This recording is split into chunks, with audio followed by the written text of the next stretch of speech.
ಯೋಚನೆ ಮಾಡಿ, ಒಬ್ಬ ಆಟೋ ಡ್ರೈವರ್ನ ಮಗ ಸಿರಾಜ್ ಇವತ್ತು ವರ್ಷಕ್ಕೆ 7 ಕೋಟಿ ರೂಪಾಯಿ ದುಡಿತಾ ಇದ್ದಾನೆ. ರೋಡಲ್ಲಿ ಸ್ವೀಟ್ ಫುಡ್ ಸೆಲ್ ಮಾಡ್ತಿದ್ದ ಯಶಸ್ವಿ ಜೈಸ್ವಾಲ್ ಇವತ್ತು ವರ್ಷಕ್ಕೆ 4 ಕೋಟಿ IPL ಇಂದ ದುಡಿತಾ ಇದ್ದಾನೆ. ಒಂದು ಟೈಮಲ್ಲಿ BCCI ದುಡ್ಡು ಕೊಟ್ಟು ಈ ಟಿವಿ ಚಾನೆಲ್ ಹತ್ರ ಹೋಗಿ ನಮ್ಮ ಕ್ರಿಕೆಟ್ ನ ಪ್ಲೇ ಮಾಡಿ ಅಂತ ಬೇಡ್ಕೋತಿದ್ದ. ಇವತ್ತು ಅದೇ ಟಿವಿ ಚಾನೆಲ್ಗಳು BCCI ಹತ್ರ ಬಂದು ನಿಮ್ಮ ಕ್ರಿಕೆಟ್ ನಮ್ಮ ಚಾನೆಲ್ ಕೊಡಿ ಅಂತ 48,000 ಕೋಟಿ ರೂಪಾಯಿ ಕೊಟ್ಟು ಬೇಡ್ಕೋತಾ ಇದ್ದಾರೆ. ಇದೆಲ್ಲಾನು ಸಾಧ್ಯ ಆಗ್ತಾ ಇರೋದು ಈ IPL ನಿಂದ. ಹಾಗಿದ್ರೆ ಈ IPL ಯಾವ ತರ ವರ್ಕ್ ಆಗುತ್ತೆ, ಮತ್ತೆ ಈ ಟೀಮ್ಗಳು ಯಾವ ತರ ದುಡ್ಡು ಮಾಡ್ತವೆ, ಮತ್ತೆ ಪ್ಲೇಯರ್ಸ್ ಗಳನ್ನ ಯಾವ ತರ ಬೈ ಮಾಡ್ತಾರೆ, ಮತ್ತೆ ನಮ್ಮ RCB ಯ ಒಂದು ವರ್ಷದ ಆದಾಯ ಎಷ್ಟು? ನಮ್ಮ ಇಂಡಿಯಾದಲ್ಲಿ ಕ್ರಿಕೆಟ್ ಅನ್ನೋದು ಒಂದು ಧರ್ಮ ಇದ್ದಂತೆ. India is a democracy. Cricket is not a passion, it's a religion. So people who are concerned about the way cricket was being managed went up to the Supreme Court, and the Supreme Court is as good a batsman as anybody else. ಇವಾಗಂತೂ ಮುದುಕರಿಂದ ಚಿಕ್ಕ ಮಕ್ಕಳವರೆಗೂ cricket ನೋಡೇ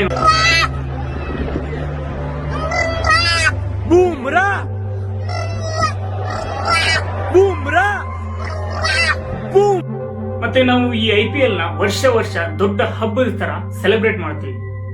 ಇನ್ನು ಈ star cricketer ಬಗ್ಗೆ ಹೇಳ್ಬೇಕಂದ್ರೆ, ಇವ್ರ ಅಭಿಮಾನಿಗಳಿಗೆ ಇವ್ರು ಇಷ್ಟೆಲ್ಲ ಎಮೋಷನ್ ನ ಹುಟ್ಟಾಕಿರೋ ಈ IPL ಯಾವ ತರ ಹುಟ್ಕೊಂತು ಅಂತ ನಿಮಗೆ ಗೊತ್ತಾ? ಈ IPL ಹೇಗೆ ಸ್ಟಾರ್ಟ್ ಆಯ್ತು? ಈ IPL ನ ನಮ್ಮ ಇಂಡಿಯಾಗೆ ಇಂಟ್ರೊಡ್ಯೂಸ್ ಮಾಡಿಸಿದ್ದು ಲಲಿತ್ ಮೋದಿ ಅಂತ. ಇವರು ಒಬ್ಬ ಬಿಸ್ನೆಸ್ ಮ್ಯಾನ್ ಆಗಿರ್ತಾರೆ. ಇವರು ಅಮೆರಿಕಾದಲ್ಲಿ ಹೈಯರ್ ಸ್ಟಡಿ ಮಾಡುವಾಗ ಅಲ್ಲಿ ಇವರು ಗಮನಿಸ್ತಾರೆ. ಏನಂದ್ರೆ ಅಮೆರಿಕಾದಲ್ಲಿ MBA ಅಂದ್ರೆ ಜನ ಹುಚ್ಚದ್ದು ಕುಣಿತಾ ಇರ್ತಾರೆ. MBA ಫುಲ್ ಫಾರ್ಮ್ ಬಂದ್ಬಿಟ್ಟು ನ್ಯಾಷನಲ್ ಬಾಸ್ಕೆಟ್ಬಾಲ್ ಅಸೋಸಿಯೇಷನ್ ಅಂತ. ಇವ್ರು ಯೋಚನೆ ಮಾಡ್ತಾರೆ, ನಮ್ಮ ಇಂಡಿಯಾದಲ್ಲಿ ಇದೇ ತರ ಒಂದು ಯಾವ್ದಾದ್ರು ಸ್ಪೋರ್ಟ್ಸ್ ನ ಪೀಕಿಗೆ ತರಬೇಕು ಅಂತ. ಆದ್ರೆ ಅವತ್ತಿನ ದಿನಮಾನಗಳಲ್ಲಿ ನಮ್ಮ ದೇಶದಲ್ಲಿ ಬಾಸ್ಕೆಟ್ಬಾಲ್ ಅಷ್ಟೊಂದು ಹವಾ ಇರಲಿಲ್ಲ.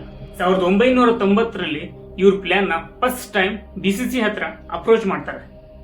ಆದ್ರೆ ಈ ಪ್ಲಾನ್ ನ BCCI ರಿಜೆಕ್ಟ್ ಮಾಡುತ್ತೆ. ಯಾಕಂದ್ರೆ ಅಮೆರಿಕದಲ್ಲಿ ಇದ್ದ MBA ಕೇವಲ 2ರಿಂದ 3 ಅವರಲ್ಲಿ ಮುಗಿದೋಗ್ತಿತ್ತು. ಆದ್ರೆ ನಮ್ಮ ದೇಶದಲ್ಲಿ ಅವತ್ತಿದ್ದ ಈ ಟೆಸ್ಟ್ ಮ್ಯಾಚ್ ಮತ್ತು ODI ಎಂಬ ಮ್ಯಾಚ್ಗಳು ಸುಮಾರು 1ರಿಂದ 5 ದಿನಗಳ ತನಕ ನಡೀತಿತ್ತು. ಅದಕ್ಕೆ ಈ ಮ್ಯಾಚ್ ಗಳನ್ನ ನಾವು ಲೀಗ್ ಮಾಡಕ್ಕಾಗಲ್ಲ ಅಂತ BCCI ಈ ಪ್ಲಾನ್ ನ ರಿಜೆಕ್ಟ್ ಮಾಡುತ್ತೆ. ಈ IPL ಗೆ ಟರ್ನಿಂಗ್ ಪಾಯಿಂಟ್ ಸಿಕ್ಕಿದ್ದು ಅಂದ್ರೆ 2007ರಲ್ಲಿ. 2007ರಲ್ಲಿ ನಮ್ಮ India first time T20 world cup ನ ಗೆದ್ಕೊಂಡ್ ಬರುತ್ತೆ. In the air, Sreesanth takes it. India win. Unbelievable scenes here at the Bull Ring. ಟೈಮಲ್ಲಿ ನಮ್ಮ ಇಂಡಿಯಾದಲ್ಲಿ ಈ T20 ಕ್ರೇಜ್ ತುಂಬಾ ಜಾಸ್ತಿ ಆಗುತ್ತೆ. ಅದೇ ಅವಕಾಶನ ಯೂಸ್ ಮಾಡ್ಕೊಂಡ ಈ ಲಲಿತ್ ಮೋದಿ ಅವರು ಆಗಿನ ಕಾಲದಲ್ಲಿ ನಮ್ಮ ಈ BCCI ನ ವೈಸ್ ಪ್ರೆಸಿಡೆಂಟ್ ಆಗಿರ್ತಾರೆ. ಆಗಲೇ ಇವರು ಈ IPL ನ ಲಾಂಚ್ ಮಾಡ್ತಾರೆ. 2008ರಿಂದ ನಮ್ಮ ಇಂಡಿಯಾದಲ್ಲಿ ಈ IPL ಜರ್ನಿ ಸ್ಟಾರ್ಟ್ ಆಗುತ್ತೆ. ಈ IPL ನಿಂದ ನಮ್ಮ BCCI ಗೆ ದುಡ್ಡಿನ ಸುರಿಮಳೆನೇ ಸುರಿಯಕ್ಕೆ ಸ್ಟಾರ್ಟ್ ಆಗುತ್ತೆ. ಇವತ್ತು ವರ್ಲ್ಡ್ ಅಲ್ಲಿ ಅತಿ ರಿಚೆಸ್ಟ್ ಕ್ರಿಕೆಟ್ ಅಸೋಸಿಯೇಷನ್ ಅಂತಂದ್ರೆ ಅದು BCCI. ಇದು ICCI ಗಿಂತನೂ ರಿಚೆಸ್ಟ್ ಕ್ರಿಕೆಟ್ ಅಸೋಸಿಯೇಷನ್ ಅಂತ ಹೇಳ್ತಾರೆ. ಹಾಗಿದ್ರೆ ಈ IPL ನ ಬಿಸ್ನೆಸ್ ಮಾಡೆಲ್ ಏನು? ಈ ಟೀಮ್ಗಳು ಯಾವ ತರ ದುಡ್ಡು ಮಾಡ್ತವೆ ಮತ್ತು ನಮ್ಮ BCCI ಯಾವ ತರ ದುಡ್ಡು ಮಾಡುತ್ತೆ ಅಂತ ನೋಡೋಣ ಬನ್ನಿ. 15ನೇ ಸೀಸನ್ ನ ವಿನ್ನರ್ ಆಗಿರುವಂತಹ ಗುಜರಾತ್ ಟೀಮ್ ನ CVC ಕ್ಯಾಪಿಟಲ್ ಪಾರ್ಟ್ನರ್ ಎಂಬ ಒಂದು ಕಂಪನಿ ಸುಮಾರು 5,625 ಕೋಟಿ ಕೊಟ್ಟು ಬೈ ಮಾಡ್ತಾರೆ. ಈ ಟೀಮು IPL ಗೇಮ್ ನ ಗೆದ್ದ ಮೇಲೆ ಈ ಟೀಮ್ಗೆ ಸಿಕ್ಕಿರೋದು 20 ಕೋಟಿ ಪ್ರೈಸ್ ಅಮೌಂಟ್ ಆಗಿರುತ್ತೆ. ಅದರಲ್ಲಿ 50% ದುಡ್ಡನ್ನ ಇವರು ಟೀಮ್ ನ ಪ್ಲೇಯರ್ಸ್ ಗಳಿಗೆ ಕೊಡಬೇಕು. ಅಂದ್ರೆ ಇವ್ರ ಹತ್ರ ಉಳ್ಕೊಂಡ್ರೆ ಈ ದುಡ್ಡು ಬರೀ 10 ಕೋಟಿ ರೂಪಾಯಿ. ಈ 10 ಕೋಟಿ ರೂಪಾಯಿ ದುಡಿಯೋಕೆ ಈ ಕಂಪನಿ 5,625 ಕೋಟಿ ರೂಪಾಯಿ ಖರ್ಚು ಮಾಡ್ಬೇಕಾಗಿತ್ತ? ಈ ಟೀಮ್ಗಳಿಗೆ ಈ ಕಪ್ ಗೆದ್ರೆ ಮಾತ್ರ ದುಡ್ಡು ಬರುತ್ತಾ? ಬೇರೆ ಯಾವುದೇ ದಾರಿಗಳಿಂದ ದುಡ್ಡೇ ಬರಲ್ವಾ?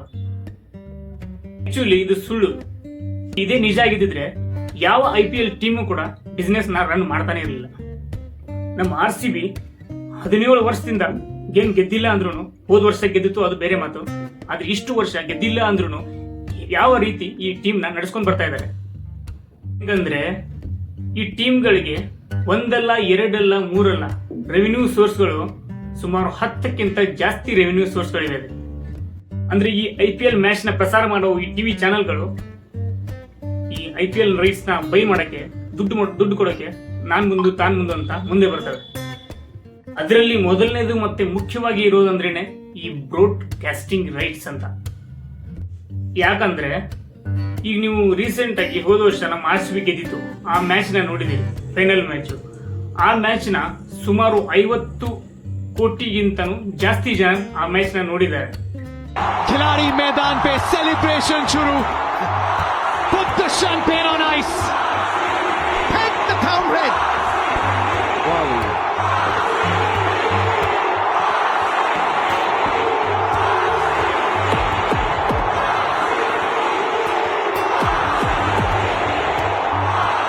ಅಂದ್ರೆ ಇದು ಬರೀ ಮೊಬೈಲ್ ಅಲ್ಲಿ ನೋಡಿರೋರ ಸಂಖ್ಯೆ. ಇನ್ನು ಟಿವಿಯಲ್ಲಿ ನೋಡಿರೋ ಸಂಖ್ಯೆ ಎಷ್ಟಿರ್ಬೋದು ಅಂತ ನೀವೇ ವಿಚಾರ ಮಾಡಿ. ಈ ರೀಸನ್ ಇಂದಾನೆ ಈ ಬ್ರಾಡ್ಕಾಸ್ಟಿಂಗ್ ಚಾನೆಲ್ಗಳು ಸಾವಿರಾರು ಕೋಟಿ ರೂಪಾಯಿ ಕೊಟ್ಟು ಈ IPL ಮ್ಯಾಚ್ ಗಳನ್ನ ಕೊಂಡ್ಕೋತಾರೆ. 2008ರಿಂದ 2018ರವರೆಗೂ ಈ ಸೋನಿ ಟಿವಿ ಅಂದ್ರೆ ಈ ಸೆಟ್ ಮ್ಯಾಕ್ಸ್ ಅಲ್ಲಿ ಕ್ರಿಕೆಟ್ ಬರ್ತಾ ಇತ್ತಲ್ಲ, ಅದನ್ನ ಇವರು ಒಂದು ಬಾಂಡ್ ಮುಖಾಂತರ ಈ 10 ವರ್ಷಗಳ ಕಾಲ ಈ ಕ್ರಿಕೆಟ್ ನಮಗೆ ಪ್ರಚಾರ ಮಾಡಕ್ ಕೊಡಬೇಕು ಅಂತ ಒಂದಷ್ಟು ದುಡ್ಡು ಕೊಟ್ಟು ಬೈ ಮಾಡ್ತಾರೆ. ಆ ದುಡ್ಡು ಎಷ್ಟು ಗೊತ್ತಾ? ಬರೋಬ್ಬರಿ 8,200 ಕೋಟಿ ರೂಪಾಯಿ ಕೊಟ್ಟು ಈ ರೈಟ್ಸ್ ನ ಬೈ ಮಾಡಿರ್ತಾರೆ. 2018ರ ಮುಂದೆ ಈ ರೈಟ್ಸ್ ನ ಸ್ಟಾರ್ ಸ್ಪೋರ್ಟ್ಸ್ ನವರು ಬೈ ಮಾಡ್ತಾರೆ. ಅದೆಷ್ಟು ಕೊಟ್ಟಂದ್ರೆ 16,330 ಕೋಟಿ ಕೊಟ್ಟು ಈ ರೈಟ್ಸ್ ನ ಬೈ ಮಾಡ್ತಾರೆ. ಆದ್ರೆ ಅದ್ರ ಮುಂದೆ ಇನ್ನೂ ಜಾಸ್ತಿ ತಮಾಷೆ ಇದೆ ನೋಡಿ. 2024ರಿಂದ 2029ರ ಬ್ರಾಡ್ಕಾಸ್ಟಿಂಗ್ ರೈಟ್ಸ್ ನ ಇಬ್ಬರು ಪಾರ್ಟ್ನರ್ಗಳು ಬೈ ಮಾಡ್ತಾರೆ. ಆ ಇಬ್ರು ಯಾರಂದ್ರೆ ಒಂದು ಸ್ಟ್ರೀಮಿಂಗ್ ಪಾರ್ಟ್ನರ್, ಇನ್ನೊಂದು ಟಿವಿ ಪಾರ್ಟ್ನರ್ಗಳು ಬೈ ಮಾಡ್ತಾರೆ. 2024ರಲ್ಲಿ ಟಿವಿ ರೈಟ್ಸ್ಗೆ ಇದೇ ಸ್ಟಾರ್ ಸ್ಪೋರ್ಟ್ಸ್ ನವರು 23,730 ಕೋಟಿ ಕೊಟ್ಟು ಪರ್ಚೇಸ್ ಮಾಡ್ತಾರೆ. ಅದೇ ರೀತಿ ಸ್ಟ್ರೀಮಿಂಗ್ ಪಾರ್ಟ್ನರ್ ಆಗಿ ರಿಲಯನ್ಸ್ ಅವರು ಇದೇ ವರ್ಷ 23,775 ಕೋಟಿ ಕೊಟ್ಟು ಬೈ ಮಾಡ್ತಾರೆ. ಕೇವಲ 5 ವರ್ಷಕ್ಕೋಸ್ಕರ ಇವರಿಬ್ರು ಸೇರಿ BCCIಗೆ ಬ್ರಾಡ್ಕಾಸ್ಟಿಂಗ್ ರೇಟ್ಸ್ ನ ಬೈ ಮಾಡಿರೋ ಪ್ರೈಸ್ ಬಂದು 48,370 ಕೋಟಿ ಆಗಿರುತ್ತೆ. ಎಷ್ಟು ಹೇಳಿ? ಸರಿ ಸುಮಾರು 48,000 ಕೋಟಿಗಿಂತಲೂ ಜಾಸ್ತಿ ಕೊಟ್ಟು ಬೈ ಮಾಡಿರ್ತಾರೆ. 2008ರಿಂದ 2017ರವರೆಗೂ BCCIಗೆ ವರ್ಷ 870 ಕೋಟಿ ರೆವಿನ್ಯೂ ಬರ್ತಾ ಇರುತ್ತೆ. 2018ರಿಂದ 2023ರಷ್ಟೊತ್ತಿಗೆ BCCIಗೆ ವರ್ಷ ಬರ್ತಾ ಇರೋ ದುಡ್ಡು 3,270 ಕೋಟಿಗೆ ಜಂಪ್ ಆಗುತ್ತೆ. ಇವಾಗ BCCIಗೆ ಬರ್ತಾ ಇರೋ ವರ್ಷ ದುಡ್ಡು 9,600 ಕೋಟಿ. ಇದರಲ್ಲಿ IPL ನಡೆಯೋದು ಕೇವಲ 2 ತಿಂಗಳಷ್ಟೇನೆ. ವರ್ಷದಲ್ಲಿ ಕೇವಲ 2 ತಿಂಗಳಿಗೋಸ್ಕರ ಈ ಬ್ರಾಡ್ಕಾಸ್ಟಿಂಗ್ ರೈಟ್ಸ್ ನ 9,770 ಕೋಟಿ ಕೊಟ್ಟು ಬೈ ಮಾಡ್ತಾ ಇದ್ದಾರೆ. ಇದರಲ್ಲಿ 4,800 ಕೋಟಿ BCCI ಇಟ್ಕೊಂಡು ಉಳಿದಿರೋ ದುಡ್ಡು 4,800 ಕೋಟಿ ಟೀಮ್ಗಳಿಗೆ ಹಂಚುತ್ತೆ. ಈ BCCIಗೆ ಬ್ರಾಡ್ಕಾಸ್ಟಿಂಗ್ ರೈಟ್ಸ್ ಅಷ್ಟೇ ಅಲ್ಲದೇನೆ ಬೇರೆ ತರನು ರೆವಿನ್ಯೂ ಬರ್ತಾ ಇರುತ್ತೆ. ಏನಂದ್ರೆ ಟೈಟಲ್ ಸ್ಪಾನ್ಸರ್ ಮತ್ತೆ ಅಫಿಷಿಯಲ್ ಸ್ಪಾನ್ಸರ್ ಅಂತ ದುಡ್ಡು ಬರ್ತಾನೆ ಇರುತ್ತೆ. ಟೈಟಲ್ ಸ್ಪಾನ್ಸರ್ ಅಂದ್ರೆ ನೀವು ನೋಡಿರ್ತೀರ, IPL ನೋಡುವಾಗ ಅಲ್ಲಿ ಬರ್ದಿರ್ತಾರೆ, ಎಲ್ಲಾದ್ರೂ ಅವರು ಟಿ ಶರ್ಟ್ ಮಾಡಿದ್ರು ಟೋಪಿ ಮಾಡಿದ್ರು ಬರ್ದಿರ್ತಾರೆ, ಒಂದು ಟಾಟಾ IPL ಮತ್ತೆ DLF IPL ಮತ್ತೆ ವಿವೋ IPL ಹಿಂಗೆ ಮುಂತಾದ ಕಂಪನಿಗಳ ಹೆಸರು ಬರೆದಿರ್ತಾರೆ. ಇವ್ರ ಹೆಸರುಗಳು ಅಲ್ಲಿ IPL ಅಲ್ಲಿ ಬರ್ಲಿ ಅಂತಾನೆ ಇವರು IPLಗೆ BCCIಗೆ ಪೇ ಮಾಡ್ತಾರೆ. 2008ರಿಂದ 2012ರವರೆಗೂ DLF ಟೈಟಲ್ ಪಾರ್ಟ್ನರ್ ಆಗೋಕ್ಕೋಸ್ಕರ 200 ಕೋಟಿ ರೂಪಾಯಿ ಕೊಟ್ಟು ಪಾರ್ಟ್ನರ್ ಆಗಿರುತ್ತೆ. ಅದೇ ರೀತಿ ಈ ಪೆಪ್ಸಿ 2013ರಿಂದ 2015ರವರೆಗೂ 396 ಕೋಟಿ ರೂಪಾಯಿ ಕೊಟ್ಟು ಈ ಟೈಟಲ್ ಪಾರ್ಟ್ನರ್ ಆಗ್ತಾರೆ. ನೆಕ್ಸ್ಟ್ 2016ರಿಂದ 2019ರವರೆಗೂ ವಿವೋ 2,199 ಕೋಟಿ ರೂಪಾಯಿ ಕೊಟ್ಟು ಈ ಪಾರ್ಟ್ನರ್ ಆಗ್ತಾರೆ. 2020ರಲ್ಲಿ ಡ್ರೀಮ್ 11 222 ಕೋಟಿ ರೂಪಾಯಿ ಕೊಟ್ಟು ಟೈಟಲ್ ಪಾರ್ಟ್ನರ್ ಆಗ್ತಾರೆ. 2021ರಲ್ಲಿ ಮತ್ತೆ ವಿವೋ ಕೂಡ 439 ಕೋಟಿ ರೂಪಾಯಿ ಕೊಟ್ಟು ಟೈಟಲ್ ಪಾರ್ಟ್ನರ್ ಆಗ್ತಾರೆ. ಮತ್ತೆ ಹೋದ 2024ರಲ್ಲಿ ಈ ಟಾಟಾ 2,500 ಕೋಟಿ ರೂಪಾಯಿ ಕೊಟ್ಟಿದೆ ಮುಂದಿನ 5 ವರ್ಷಕ್ಕೆ ಮಾತ್ರ. 5 ವರ್ಷಕ್ಕೆ ಅಂದ್ರೆ 2028ರವರೆಗೂ ಈ ಕಾಂಟ್ರಾಕ್ಟ್ ನ ಬೈ ಮಾಡಿರೋದು ಸುಮಾರು 2,500 ಕೋಟಿ ಕೊಟ್ಟು. ಅಂದ್ರೆ ವರ್ಷ BCCIಗೆ ಈ ಟೈಟಲ್ ಪಾರ್ಟ್ನರ್ದಿಂದ 500 ಕೋಟಿ ರೂಪಾಯಿ ದುಡ್ಡು ಬರುತ್ತೆ. ಮುಂದೆ ಬರೋದು ಅಫಿಷಿಯಲ್ ಪಾರ್ಟ್ನರ್ಗಳು. ಅಫಿಷಿಯಲ್ ಪಾರ್ಟ್ನರ್ಗಳಂದ್ರೆ ಏಂಜಲ್ ಒನ್, ಡ್ರೀಮ್ 11, ರೂಪೇ, ಮತ್ತೆ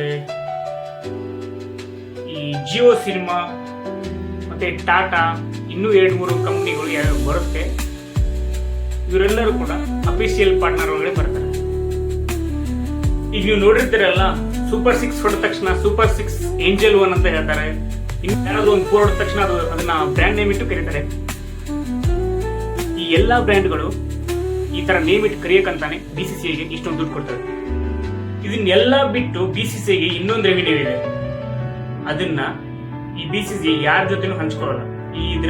ಇದರಿಂದ ಬರುವಂತ ರೆವಿನ್ಯೂ ಎಲ್ಲಾನು BCCI ಕೈಗೆ ಸೇರುತ್ತೆ. ಆ ರೆವಿನ್ಯೂ ಯಾವ್ದಂದ್ರೆ, ಎಕ್ಸಾಂಪಲ್ಗೆ ಈಗ BCCI ಹೊಸ ಟೀಮ್ ನ ಕರಿಬೇಕಾಗುತ್ತೆ. ಆ ಟೀಮ್ ಯಾವ್ದಂತಂದ್ರೆ ಈಗ ರೀಸೆಂಟ್ ಆಗಿ ಕರೆದಂದ್ರೆ ಗುಜರಾತ್ ಟೈಟಲ್ ಟೀಮು. ಇದನ್ನ ಇವರು ಬೈ ಮಾಡಿರೋದು 5,625 ಕೋಟಿ ರೂಪಾಯಿ ಕೊಟ್ಟರು. ಇದರ ಕಂಪ್ಲೀಟ್ ಅಮೌಂಟ್ ನ BCCI ತಗೊಳುತ್ತೆ. ಇದರಲ್ಲಿ ಯಾರ ಪಾಲು ಇರಲ್ಲ. ಇದ್ರಲ್ಲಿ ಏನ್ ಪ್ರಾಫಿಟ್ ಬರ್ತಲ್ಲ ಅದೆಲ್ಲ ಇವ್ರಿಗೆ ಆಗಿರುತ್ತೆ. ಇದು ಒಂದರಿಂದಾನೇ BCCIಗೆ 100% ರೆವಿನ್ಯೂ ಬರುತ್ತೆ. ಈ 100% ರೆವಿನ್ಯೂ ಕೂಡ BCCI ಇಟ್ಕೊಳುತ್ತೆ. ಆದ್ರೆ ಈ ನಮ್ಮ ಟೀಮ್ಗಳು ಯಾವ ತರ ದುಡ್ಡು ಮಾಡ್ತವೆ ಅಂತ ಗೊತ್ತಾ? ನಮ್ಮ RCB ಯಾವ ತರ ದುಡ್ಡು ಮಾಡುತ್ತೆ? ಈ 2025ರ ಡೇಟಾ ಪ್ರಕಾರ, ಅಂದ್ರೆ ಹೋದ್ಸಲ ಏನ್ ನಮ್ಮ RCB ಮ್ಯಾಚ್ ಗೆದ್ದಿತ್ತಲ್ಲ ಅದರ ಡೇಟಾ ಪ್ರಕಾರ ನಮ್ಮ RCB ರೆವಿನ್ಯೂ ಬಂದು ಈ ಸೆಂಟ್ರಲ್ ರೇಸ್ ರೆವಿನ್ಯೂ ಇಂದ, ಅಂದ್ರೆ ನಮ್ಮ BCCI ಸೇರ್ ಮಾಡೋ ರೆವಿನ್ಯೂ ಇಂದ ಸುಮಾರು 421 ಕೋಟಿ, ಮತ್ತೆ ಪ್ಲಸ್ ಅಡಿಷನ್ ಆಗಿ ಒಂದು 40 ಕೋಟಿಯನ್ನು ಕೊಟ್ಟಿದ್ದಾರಂತೆ. ಮತ್ತೆ ಇನ್ನು ಸ್ಪಾನ್ಸರ್ಶಿಪ್ ಇಂದ ಬಂದಿರೋ ರೆವಿನ್ಯೂ ಬಂದು ಸುಮಾರು 123 ಕೋಟಿ ರೂಪಾಯಿ ಈ ಸ್ಪಾನ್ಸರ್ಶಿಪ್ ಇಂದ ಬಂದಿದೆ. ಅಂದ್ರೆ ಸ್ಪಾನ್ಸರ್ಶಿಪ್ ಅಂದ್ರೆ ಅವರು ಟಿ ಶರ್ಟ್ ಮೇಲೆ ಆಗಲಿ, ಅವರ ಕ್ಯಾಪ್ಗಳ ಮೇಲೆ ಆಗಲಿ, ಎಲ್ಲ ಕಂಪ್ನಿ ಹೆಸರು ಬರೆದಿರ್ತಾರಲ್ಲ, ಅದರಿಂದ ಅವರು ಆ ಕಂಪ್ನಿಗಳು ಇವರಿಗೆ ರೆವಿನ್ಯೂನ ಕೊಡುತ್ತೆ. ಅದರ ರೆವಿನ್ಯೂ ಬಂದು 123 ಕೋಟಿ ರೂಪಾಯಿ. ಹೋದ ವರ್ಷದ ರೆವಿನ್ಯೂ ಪ್ರಕಾರ ಮಾತ್ರ ಇದು, ಹೋದ ವರ್ಷದ ಡೇಟಾ ಪ್ರಕಾರ ಮಾತ್ರ ಇದು. ಇವೆಲ್ಲ ಮ್ಯಾಚ್ ಗಮನಿಸಿರ್ತೀರ, ಇವ್ರ ಕ್ಯಾಪ್ ಮೇಲಾಗಲಿ, ಅವ್ರ ಟಿ ಶರ್ಟ್ ಮೇಲೆ ಆಗಲಿ ಬ್ರ್ಯಾಂಡ್ಸ್ಗಳ ನೇಮ್ ಇರುತ್ತೆ. ಇವ್ರ ಕ್ಯಾಪ್ ಮೇಲೆ ನೋಡಿದ್ರೆ ಬೋಟ್ ಅಂತ ಕಂಪ್ನಿ ನೇಮ್ ಇರುತ್ತೆ. ಮತ್ತೆ ಇವ್ರ ಟಿ ಶರ್ಟ್ ಮೇಲೆ ಕತಾರಿ ಏರ್ವೇಸ್ ಅಂತ ಒಂದು ನೇಮ್ ಇರುತ್ತೆ. ಅದು ಬಂದು ಇವರ ಕತಾರಿ ಏರ್ವೇಸ್ ಅವರ ಹೆಸರು ಬಂದು ಕತಾರಿ ಏರ್ವೇಸ್ ಇವರು ಅಫಿಷಿಯಲ್ ಪಾರ್ಟ್ನರ್ಸು. ಮತ್ತೆ ಇನ್ನು ಬೇರೆ ಬೇರೆ ಪಾರ್ಟ್ನರ್ಸ್ ಇರ್ತಾರೆ. ಮುದೂಡ್ಸ್ ಇತ್ತು, ಮತ್ತೆ ಬೋಟು ಕೂಡ ಇದೆ. ಇನ್ನು ತುಂಬಾ ಕಂಪ್ನಿಗಳ ಹೆಸರುಗಳನ್ನ ಹಾಕಿರ್ತಾರೆ. ಇವರೆಲ್ಲ ಕಂಪ್ನಿಗಳು ಈ ತರ ಇವರ ನೇಮ್ ಹಾಕಕ್ಕಂತಾನೆ ಇಷ್ಟೊಂದೆಲ್ಲ ದುಡ್ಡು ಕೊಡ್ತಾರೆ. ಯಾಕಂದ್ರೆ ನೀವೇ ಯೋಚನೆ ಮಾಡಿ, ಹೋದ ವರ್ಷ 2025ರಲ್ಲಿ RCB ಮ್ಯಾಚ್ ಗೆತ್ತಲ್ಲ, ಆ ಮ್ಯಾಚ್ ನ ಸುಮಾರು 70 ಕೋಟಿಗಿಂತನೂ ಜಾಸ್ತಿ ಜನ ನೋಡಿದಾರಂತೆ. ಅದರಿಂದ ಎಷ್ಟು ಜನರ ತಲೆಯಲ್ಲಿ ಈ ಕಂಪ್ನಿಗಳ ಹೆಸರು ಕುತ್ಕೊಂಡ್ಬಿಟ್ಟಿರುತ್ತೆ, ಎಷ್ಟು ಇವರ ಕಂಪ್ನಿಗೆ ಅಡ್ವರ್ಟೈಸ್ಮೆಂಟ್ ಆಗುತ್ತೆ. ಅದರಿಂದಾನೇ ಇಷ್ಟೊಂದೆಲ್ಲ ದುಡ್ಡು ಕೊಟ್ಟು ಇದನ್ನ ಇವರ ಹೆಸರುಗಳನ್ನ ಇವ್ರ ಟಿ ಶರ್ಟ್ ಮೇಲೆ, ಕ್ಯಾಪ್ಗಳ ಮೇಲೆ, ಅಲ್ಲಿ ಗ್ರೌಂಡ್ ಅಲ್ಲಿ, ಮತ್ತೆ ಅವ್ರ ಆಂಕರ್ಗಳು ಹೇಳುವಾಗ ಇವರ ಬ್ರ್ಯಾಂಡ್ಗಳ ಹೆಸರನ್ನ ಹೇಳೋ ತರ ಮಾಡಿ ಇವರು ಈ IPLಗೆ ದುಡ್ಡನ್ನ ಕೊಡ್ತಾರೆ. ನೀವ್ ಅನ್ಕೊಂತೀರಾ ಈ IPL ಬರೀ ಮೋಜು ಮಸ್ತಿ ಬೆಟ್ಟಿಂಗು ಇಷ್ಟೇ ಅನ್ಕೊಂಡಿರ್ತೀರ. ಆದ್ರೆ ಈ IPL ಇಂದ ನಮ್ಮ ಇಂಡಿಯನ್ ಎಕನಾಮಿಗೆ ತುಂಬಾನೇ ಹೆಲ್ಪ್ ಆಗ್ತಾ ಇದೆ. ಮತ್ತೆ ಈ ಬೆಟ್ಟಿಂಗ್ ಆಡೋದ್ರಲ್ಲಿ ಒಳ್ಳೇದು ಇರುತ್ತೆ, ಕೆಟ್ಟದ್ದು ಇರುತ್ತೆ. ಆದ್ರೆ ಈ IPL ಇಂದ ನಮ್ಮ ಇಂಡಿಯನ್ ಎಕನಾಮಿಗೆ ತುಂಬಾನೇ ಸಖತ್ ಯೂಸ್ ಆಗ್ತಾ ಇದೆ. IPL ಇಂದ ನಮ್ಮ ದೇಶಕ್ಕೆ ವರ್ಷಕ್ಕೆ 25,000 ಕೋಟಿ ಲಾಭ ಆಗ್ತಾ ಇದೆ. ಈ IPL ಜಸ್ಟ್ ಗೇಮ್ ಅಲ್ಲ, ನಮ್ಮ ಇಂಡಿಯನ್ ಎಕನಾಮಿ ಗ್ರೋ ಕೂಡ ತುಂಬಾನೇ ಹೆಲ್ಪ್ ಮಾಡ್ತಾ ಇದೆ. ಈ IPL ವ್ಯಾಲ್ಯೂಯೇಷನ್ ಬಂದು $10,660 ಮಿಲಿಯನ್. $1 ಮಿಲಿಯನ್ ಅಂದ್ರೆ ಸುಮಾರು 8 ಕೋಟಿ ತನ ಆಗುತ್ತೆ. ಮತ್ತೆ ವರ್ಲ್ಡ್ ಅಲ್ಲೇ ನಂಬರ್ 1 ಕ್ರಿಕೆಟ್ ಟೂರ್ನಮೆಂಟ್ ಅಂದ್ರೆ ನಮ್ಮ IPL. ನಮ್ಮ IPL ನ ವ್ಯಾಲ್ಯೂಯೇಷನ್ ಬಂದು $10,681 ಮಿಲಿಯನ್. ಸೆಕೆಂಡ್ ಹೈಯೆಸ್ಟ್ ಇರೋದು ಇಂಗ್ಲೆಂಡ್ ದ 100 ಕ್ರಿಕೆಟ್ ಟೂರ್ನಮೆಂಟ್ ಅಂತ. ಇದರ ವ್ಯಾಲ್ಯೂಯೇಷನ್ $508 ಮಿಲಿಯನ್. ಸೆಕೆಂಡ್ ಹೈಯೆಸ್ಟ್ ಮತ್ತೆ ಫಸ್ಟ್ ಹೈಯೆಸ್ಟ್ ಇರೋ ಡಿಫರೆನ್ಸ್ ಎಷ್ಟು ಗೊತ್ತಾ? ಸುಮಾರು 20 ಪಟ್ಟು ಜಾಸ್ತಿ. ಸೆಕೆಂಡ್ ಹೈಯೆಸ್ಟ್ ಅಲ್ಲಿ ಇರೋದು $580 ಮಿಲಿಯನ್. ಅದೇ ರೀತಿ ಫಸ್ಟ್ ಹೈಯೆಸ್ಟ್ ಇರೋ ನಮ್ಮ IPL ನ ವ್ಯಾಲ್ಯೂಯೇಷನ್ ಬಂದು $10,681 ಮಿಲಿಯನ್. ನೀವೇ ಯೋಚನೆ ಮಾಡಿ ಈ IPL ಎಷ್ಟು ದೊಡ್ಡ ಸಂಸ್ಥೆ ಇಡೀ ವರ್ಲ್ಡ್ ಅಲ್ಲಿ ಅಂತ. ಇಷ್ಟು ಹೇಳಿ ನನ್ನ ವಿಡಿಯೋನ ಇಲ್ಲಿ ಮುಗಿಸ್ತಾ ಇದ್ದೀನಿ. ಇದೇ ರೀತಿ ವಿಡಿಯೋಗೋಸ್ಕರ ನನ್ನನ್ನು ಫಾಲೋ ಮಾಡ್ಕೊಳ್ಳಿ, ಸಬ್ಸ್ಕ್ರೈಬ್ ಮಾಡ್ಕೊಳ್ಳಿ. ಮತ್ತೆ ವಿಡಿಯೋ ಚೆನ್ನಾಗಿದ್ರೆ ಲೈಕ್ ಮಾಡಿ.